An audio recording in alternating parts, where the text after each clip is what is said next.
నమస్తే, welcome to JP news. కూటమి ప్రభుత్వం ఏర్పడి 2 సంవత్సరాలు అయినప్పటికీ మంత్రివర్గ విస్తరణ ఏర్పాటు చేసి కూడా 2 సంవత్సరాలు అయిపోయింది. సీనియర్లని మంత్రిగా నియమించి పనులు వేగవంతంగా జరిగేలా చేసింది. సీనియర్లుగా ఉన్న నాయకులు అనుభవం గల నాయకులే. ప్రతి 2 సంవత్సరాలకు ఒకసారి కేబినెట్ మంత్రివర్గం స్థానం మార్పు చేయాలి కాబట్టి ఈసారి కూడా మంత్రివర్గ కేబినెట్ ని మార్చాలని గట్టి నిర్ణయాలు తీసుకుంటుంది కూటమి ప్రభుత్వం. తెలుగుదేశం పార్టీలో కొంతమందికి మంచి పేరు వచ్చింది, కొంతమందికి యావరేజ్ గా పేరు సంపాదించుకున్నారు.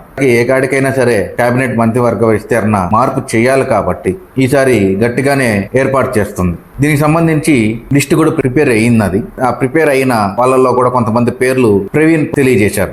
ఈ ప్రవీణ్ తెలియజేసిన వాళ్ళలో ఖచ్చితంగా కష్టపడే వాళ్ళనే తీసుకుంటున్నట్టు ప్రభుత్వం నిర్ణయం తీసుకుంది. అలాంటి వాళ్ళలో పేర్లు కొంతమంది కొంచెం బాగా వినిపిస్తున్నాయి. వాళ్ళ పేర్లు ఎవరు అంటే పల్లాం శ్రీనివాసులు, గాజువాక, అశోక్ ఇచ్చాపురం, వెంకటరాజు గోపాలపురం, వేమిరెడ్డి ప్రశాంత్ రెడ్డి కోవూర్, రామకృష్ణ అనకాపల్లి. ఈ కేబినెట్ ఎవరిపై ఆధారపడి ఉండేది అనేది అటు లోకేష్ మంత్రివర్గంలోనా ఇటు చంద్రబాబు నాయుడు మంత్రివర్గంలోక అనేది నిర్ణయాలు ఇంకా పూర్తిగా తెలియలేదు. కానీ ఏ కాడికైనా సరే ఈసారికి లోకేష్ మంత్రివర్గంలోకే వీళ్ళందరి పేర్లు జాబితాలు రాయబడతాయని కూడా తెలుస్తుంది. అంటే కొత్తగా అవకాశాలు ఇస్తున్న వారికి శరవేగంగా చురుగ్గా పనులు చేస్తారని కూడా ఆలోచనతోనే ఈ పేర్లు కూడా నిర్ణయించినట్టు తెలుస్తా ఉంది.